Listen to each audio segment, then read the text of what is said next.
El hebreo mishnaico es la lengua hablada en la tierra de Israel entre el siglo I a.C. y el IV después de Cristo aproximadamente, coincidiendo en la mayor parte con el tiempo que los romanos estuvieron ocupando esa tierra. El hebreo evoluciona poco, pero evoluciona con los siglos, y el hebreo mishnaico viene de una evolución del hebreo postexílico, en el que se escribieron los libros de Esther, Nehemías, Esdras y otros libros de esa época. Contiene influencia aramea, persa y algo de griego. Era el hebreo hablado popularmente. Porque lo que pasó es que al llegar a Jerusalén, Nehemías y Esdras con sus compañeros, ellos traían mucho vocabulario desde Babilonia y al mismo tiempo los judíos que se habían quedado, que eran gente en general de pocos estudios, que se llama Am Haaretz, y habían sido influenciados mucho por las lenguas locales cananeas. Claro que Esdras sí hizo una depuración, no solamente codificó la Torá y también gran parte de los profetas, sino que fue quien hizo los libros de oración.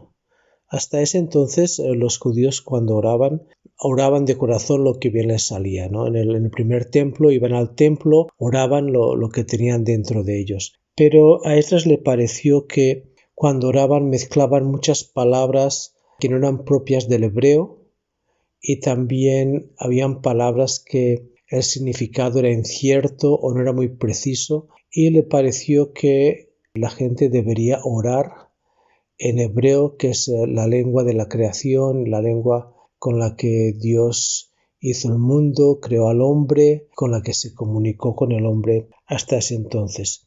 Pero de todas formas el hebreo postexílico sí tuvo palabras extranjeras, más que nada, como dije, babilonias y arameas, porque hay que entender que por un lado los persas les dieron libertad de religión, ellos creían en la libertad religiosa, y con los babilonios ellos tuvieron mucho sincretismo religioso. El hebreo mishnaico evolucionó un poco más, adquirió algunas palabras griegas, aunque muy pocas. Pero los griegos siempre fueron los enemigos religiosos y culturales de los judíos, por lo que hubo más reticencia a coger palabras y vocablos griegos. De todas formas, el hebreo mishnaico no solamente tuvo algunos cambios en el léxico, sino también en la gramática. Por ejemplo, desaparece la vav en sus funciones verbales, pasa a ser únicamente una conjunción y ya está, una i. No se usa ya como por ejemplo en Génesis 1.3, y dijo Dios. Esa i en verdad en la traducción sobra porque esa i significa que el verbo decir está en pasado.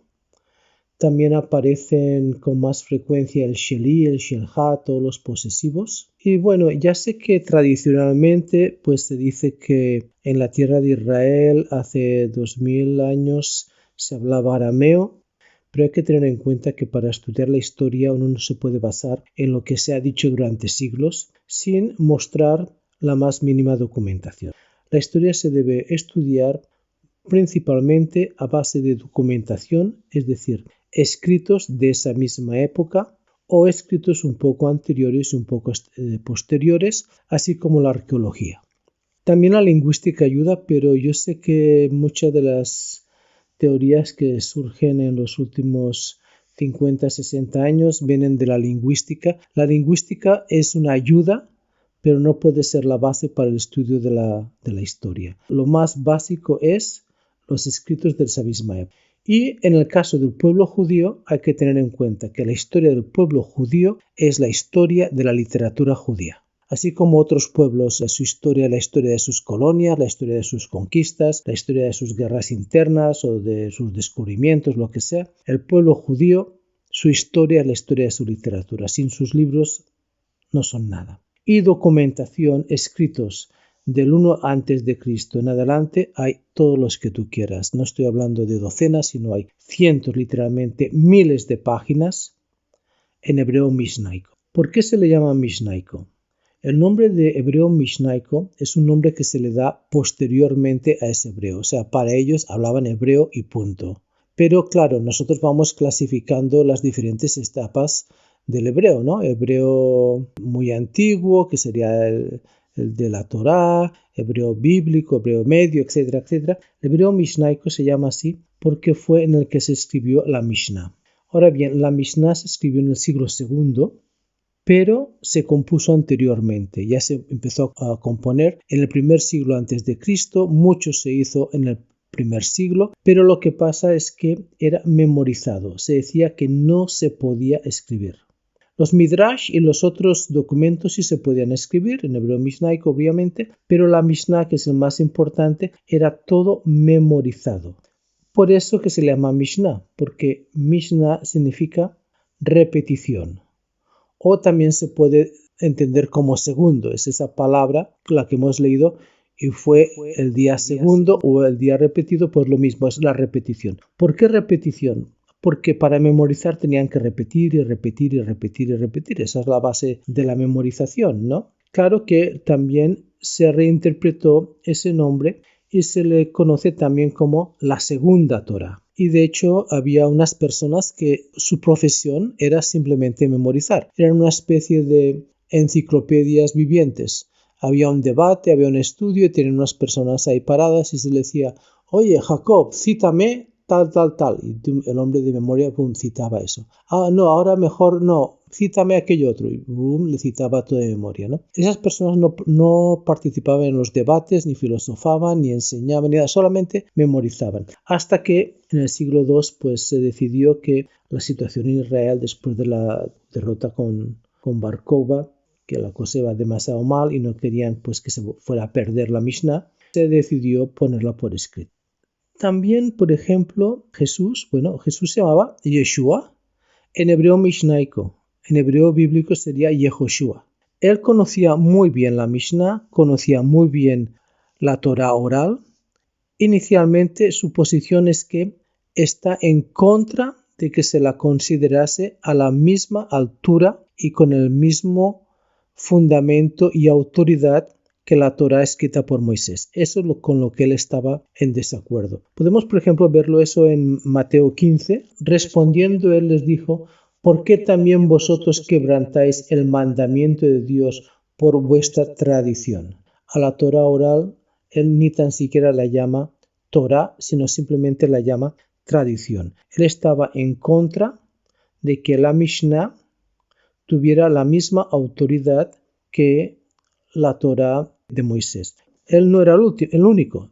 Lo mismo pensaban los saduceos. Los saduceos estaban completamente en contra de la Torá oral y de la Mishnah. Los judeocristianos también estuvieron muy en contra. Y luego, en la Edad Media, casi 1000 años después, aparecieron los caraítas, que todavía existen. Los puedes encontrar en Israel. Tienen sus sinagogas. En Jerusalén tienen la sinagoga más antigua que hay. Ellos también están en contra de que la Torá oral tenga el mismo poder que la Torá escrita. Eso no significa que Yeshua no conociera o no participara de las tradiciones. Conocía muy bien la Mishnah y de hecho en los evangelios la cita con mucha frecuencia. Vamos a buscar solo unos ejemplos porque hay muchos. Por ejemplo, si vas a Juan 10, 22, dice, celebrábase en Jerusalén la fiesta de la dedicación. Era invierno. Y Jesús andaba en el templo por el pórtico de Salomón. La fiesta de la dedicación es una fiesta que no es bíblica.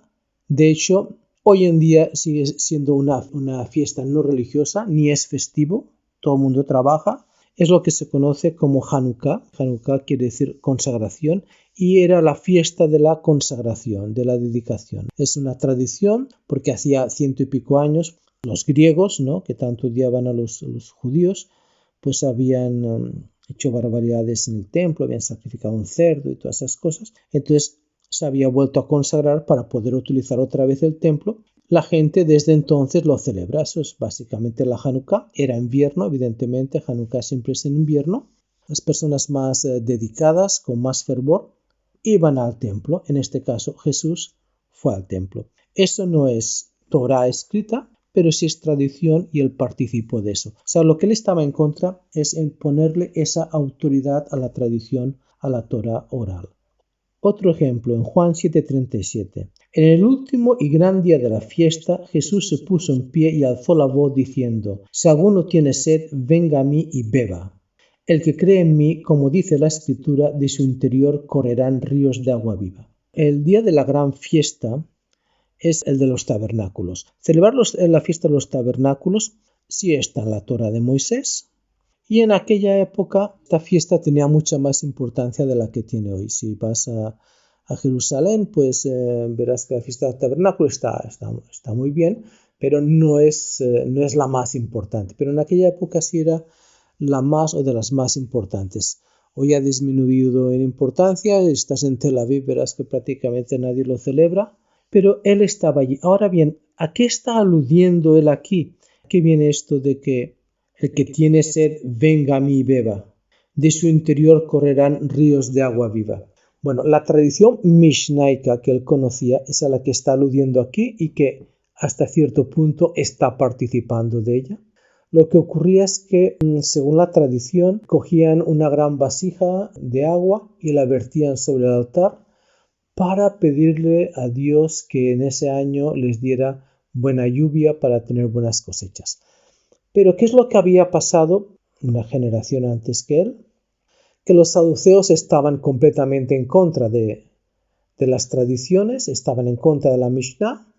El sumo sacerdote le entregó al rey, que era saduceo, era de los hasmoneos, la vasija para que tirara el agua sobre el altar, y él despectivamente se la arrojó a los pies del sumo sacerdote porque eso no está en la ley de Moisés. La ley de Moisés no dice nada de agua en el día de la gran fiesta. La gente que estaba allí pues se enojó, y tú sabes que en esta fiesta pues la gente va con su rama y con su limón, ¿verdad? Entonces la gente que estaba allí, pues la mayoría del pueblo era judaizante, farisea, ¿no? No eran helenistas. Entonces agarraron los limones y se los tiraron al rey, y este mandó a su ejército personal a atacar a la gente y hubo una masacre. Jesús sabía esto perfectamente, era conocedor, y sin embargo él hace esta explicación en este día, en ese momento. Una vez discutiendo con los saduceos, Jesús les dice en Mateo 22:29: Erráis ignorando las Escrituras y el poder de Dios, porque en la resurrección ni se casarán ni se darán en casamiento, sino serán como los ángeles de Dios en el cielo. Pero respecto a la resurrección de los muertos, ¿no habéis leído lo que os fue dicho por Dios cuando dijo: Yo soy el Dios de Abraham, el Dios de Isaac y el Dios de Jacob? Dios no es Dios de muertos, sino de vivos. En esta segunda parte, él está citando Éxodo 3:6. Pero lo primero, lo que dice que en la resurrección ni se casarán ni se darán en casamiento, sino que serán como los ángeles de Dios, esto es Mishnah. En Mateo 26 también podemos ver cómo él celebra la Pascua. Es la forma tradicional farisea, aunque dentro de los fariseos habían dos escuelas, la de Shammai y la de Hillel. Esto de que él reparte el pan y que saca la copa y reparte la copa y todos beben de la misma copa, eso es tradición de Hillel, que vivió también como un siglo antes que él, y estableció cuál es la forma en celebrar la Pascua. Por ejemplo, los saduceos la celebraban completamente diferente. De hecho, los saduceos celebraban la Pascua según calendario solar y los fariseos según el calendario lunisolar. Por eso que incluso lo celebraban en días diferentes. En el 26:30 dice: Y cuando hubieron cantado el himno, salieron al monte de los olivos. ¿Qué himno cantaron? El Salmo 114. Moisés nunca dijo que se cantara ese himno. David no había escrito el Salmo todavía, ¿no? Todavía faltaban muchos siglos para que apareciera el rey David. Pero él sí se ciñe a esa tradición de cantar ese Salmo, ¿no? Específicamente lo dice aquí. Es decir, él sí era consciente de la tradición, sí era consciente de los escritos mishnaicos, que en ese momento no estaban escritos, sino que eran por tradición oral. Pero lo que él no hace es decir que sea obligatorio cantar el Salmo 114. Él no considera que esa tradición sea una obligación como si lo es la Torá.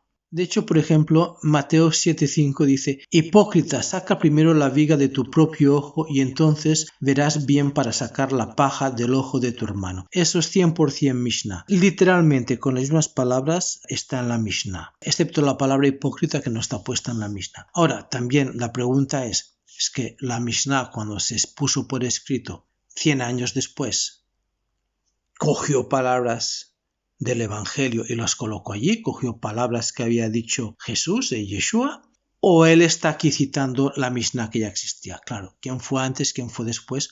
Algunas cosas se puede saber, otras cosas no se puede saber. Unos versículos más abajo, en Mateo 7:12, dice: Así que todas las cosas que queráis que los hombres hagan con vosotros, así también haced vosotros con ellos, porque esto es la ley y los profetas. Ahí está citando y poniéndole un sobreénfasis a lo que años anteriores había dicho Hillel, porque abogaba mucho por el amor y por la misericordia. Jesús seguro que conocía esta frase de Hillel porque es la frase más conocida de Hillel. La historia dice que un gentil fue a Hillel y le dijo que quería convertirse al Dios de Israel, pero que le enseñara la Torá en el tiempo que él era capaz de permanecer, el muchacho, de pie en un solo pie. Y Hillel le respondió: Lo que no te es odioso a ti, no se lo hagas al prójimo. Eso es toda la Torá. El resto son comentarios. Ahora ve y estudia. Esa frase es muy conocida, todo el mundo la conocía en aquella época, incluso hoy en día la conoce mucha gente. Y tiene mucho parecido. Claro que Jesús aquí dice que todas las cosas que queráis que los hombres hagan. Él va un paso más allá. Pero la conclusión sí. Jesús dice, porque esto es la ley y los profetas, y Hillel que dice, eso es toda la Torá. El resto son comentarios. Ahora ve y estudia. Esa es la base, luego estudia un poco más. Hablando de que Jesús seguía mucho la doctrina de Hillel, que era muy a favor de la misericordia, hay que tener en cuenta que, por ejemplo, en Marcos 12:32 dice: Entonces el escriba, o sea el fariseo, le dijo: Bien, maestro. Le llaman maestro porque en Israel, cuando se le llama maestro a una persona, quiere decir que ha estudiado. No existían los maestros empíricos. Si se dirigiera a él como un maestro empírico, alguien que no ha estudiado pero que sabe, no le llamaría maestro, sino que le llamaría por su nombre. Verdad has dicho, que uno es Dios y no hay otro fuera de él. Y el amarle con todo el corazón, con todo el entendimiento y con todo el alma y con todas las fuerzas, y amar al prójimo como a uno mismo, es más que todos los holocaustos y sacrificios. Eso lo dice el fariseo. Está citando Oseas 6:6, que es mucho más importante el amar a Dios y el amar al prójimo que todos los holocaustos y los sacrificios. Eso es escuela de Hillel. Ahora, lo interesante es que en el cristianismo se considera que la destrucción del templo, Dios la permitió porque ya el Cordero que quita los pecados del mundo había derramado su sangre y por lo tanto no hacía falta ya más holocaustos y sacrificios en el altar por los pecados del mundo porque el Mesías ya había dado su sangre. Esa es la interpretación doctrinal que se da en el cristianismo. Y en el judaísmo, ¿qué interpretación se da? Es muy curioso esto porque, el motivo por el que se destruyó el templo fue porque hubo un accidente. Fueron los romanos y no querían realmente hacerlo, hubo un accidente. Y en el fondo los realmente culpables fueron los galileos. Los galileos eran los más nacionalistas, los más revoltosos, los más levantados. Pero la explicación que se da en el judaísmo, o que le dan muchos, es que Dios castigó al pueblo de Israel porque no había puesto la misericordia por encima de cumplir la ley a rajatabla. Exactamente lo que constantemente Jesús dice en los evangelios. Ellos creen lo mismo, de hecho consideran que ese fue el motivo de la destrucción. A eso se le llama la regla de Sodoma, una obediencia ciega a la ley sin contemplaciones y sin misericordia. Entonces lo que quiero decir es que Jesús sí era consciente de todos estos conceptos mishnaicos que existían en esa época. Hay muchos más ejemplos en el que se nota que él era consciente, había escuchado la tradición, había escuchado la Mishnah y da su opinión sobre ello, en otras participa. por decir una más, en Mateo 5:32 dice: pero yo os digo que el que repudia a su mujer, a no ser por causa de fornicación, hace que ella adultere. O sea, él acepta el divorcio solamente en casos de adulterio. Esas palabras no son suyas, esas sí ya las había dicho un gran rabino que vivió como 100 años antes que él decía que el divorcio no estaba permitido excepto en caso de adulterio. El hebreo mishnaico no solamente aparece en la Mishnah, también la Midrash está en hebreo mishnaico. La Midrash es que los fariseos de más al sur, los de Jerusalén, eran mucho por la Mishnah, mientras que los galileos eran más por el Midrash. O sea, Midrash quiere decir interpretación. Ellos hacían más coger partes de la Torah escrita y dar su interpretación o su comentario. Lo cual puedes ver que Jesús constantemente cita a Moisés, ese es el autor que él más cita en todos los evangelios, y hace comentarios. Muchas de sus enseñanzas son comentarios sobre la Torah, cómo se vive, cómo se aplica, qué es lo que realmente quiere decir, y esto es Midrash. Y siempre había una cierta diferencia entre los rabinos mishnaicos y los que eran más midrash. De todas formas, los que eran midrash, para no ser confundidos con los saduceos, porque claro, los saduceos solo creían en los 5 libros de Moisés, no creían en los profetas ni en los escritos y mucho menos en la Torah oral. Ellos también daban cosas mishnaicas, como Jesús mismo hace aquí, que opina sobre cosas que son de carácter tradicional o son de carácter ético o de comportamiento. Y también aparte del Midrash también hay otros muchos documentos. Y en muchas otras cuevas se han encontrado, no solo en Qumran, sino cuevas con otros manuscritos. Por ejemplo, hay unos escritos por Bar Kokhba, que eso ya es el año 130 y algo, ¿no? Después de Cristo. También en hebreo mishnaico. Hay una que leí que así que da explicaciones de logística, de cómo traer una comida para sus hombres que están en guerra contra los romanos. Hay varias cartas y están en el hebreo normal y corriente. Incluso lo que sí es muy importante es lo de las monedas. Las monedas que Bar Kokhba hizo en hebreo. Hay que tener en cuenta que las monedas era el principal instrumento de propaganda que había en aquella época. Romanos, persas, todos acuñaban sus monedas. Que le podías hacer un enemigo era coger sus monedas y cambiarlas. Y es exactamente lo que hizo Bar Kokhba. Cogió las monedas romanas, las calentó, las refundió y pum, las estampó en hebreo con su mensaje. Porque las monedas es como el WhatsApp de hoy en día. Las monedas van de mano en mano a todas partes y ahí está, en la moneda está escrito en hebreo el mensaje. Hay que tener en cuenta que prácticamente todos los judíos sabían leer. Pero casi ningún judío tenía un libro para leer. Quería leer un libro, tenía que ir a la sinagoga o bueno, y donde si tenía algún amigo rico que le prestara el libro o le dejara ir a su casa a leer. Entonces las monedas era la propaganda. Él las puso cogió las monedas romanas y las puso en hebreo. Por ejemplo, Rabí Akiva, que creía que Bar Kokhba era el Mesías y que es uno de los más importantes rabinos en la nueva religión rabínica que apareció a partir del siglo II, Rabí Akiva. Él decía que todo judío debe hablarle a su niño recién nacido y dirigirse a él en hebreo. Hebreo mishnaico, obviamente. Es más, dice que quien no lo haga, más le valdría que su hijo fuera enterrado. O sea, lo importante que era que el hebreo fuera la lengua materna de los hijos. El hebreo, pues, siguió existiendo hasta más o menos el siglo IV. Fue decayendo porque muchos judíos se fueron al exilio, la tierra de Israel fue cada vez de mal en peor, la presión romana y luego la presión cristiana, ya se les prohibió entrar en Jerusalén, incluso los judíos cristianos, que su lengua materna era el hebreo, no se les permitía entrar en Jerusalén. Los judíos cristianos eran todos los sentidos judíos normales y corrientes, se circuncidaban, guardaban todas las tradiciones, o se vestían igual, comían kosher, no había realmente ninguna diferencia, solamente creían que Yeshua era el Mesías. Fue decayendo más que nada porque la gente se fue yendo de Israel, cada vez había menos y empezaron cada vez a llegar más bizantinos, más griegos, con un antisemitismo muy grande. Pero incluso cuando Jerónimo fue a Israel, Jerónimo no hablaba hebreo estamos en el siglo IV.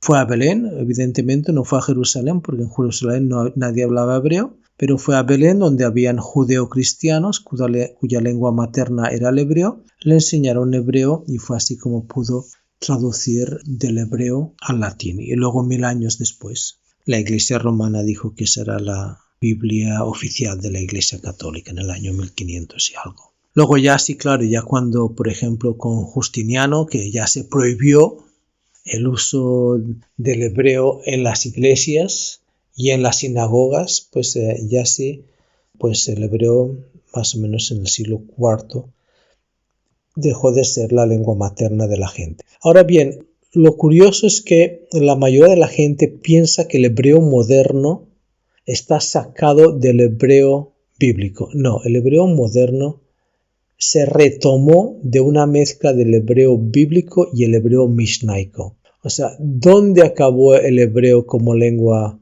vernácula? En el siglo IV. Es ahí que se retoma y desde ahí donde nace el hebreo moderno.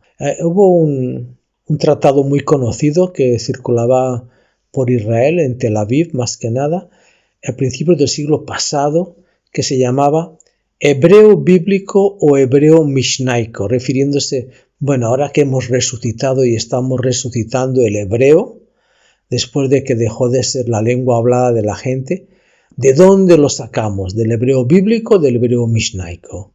Ese tratado dio mucho que hablar y 20 años o algo así, ya no me acuerdo, de mucha discusión sobre el tema. El mismo autor escribió otro tratado que se llamaba hebreo bíblico y hebreo mishnaico. Es de ahí que sale el hebreo moderno.